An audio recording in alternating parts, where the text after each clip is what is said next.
পাগল হয়ে গেছে।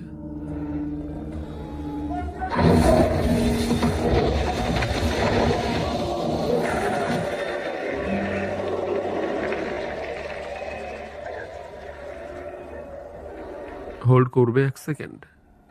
হোল্ড করো। এই শটটা খুব বেপরোয়া। কাউকে মারলে বাঁচবে না, বললে আমরা ওকে মেরে ফেলতে পারি। আরে দুনিয়ার সবচেয়ে বেপরোয়া শট ধরা পড়েছে। কিছুই হবে না।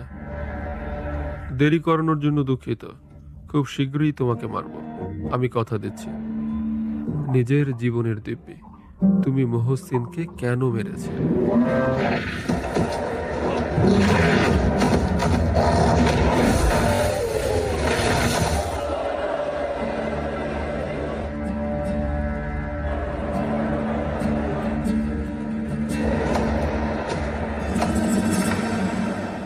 যাও, ওর আত্মাকে কেটে নাও।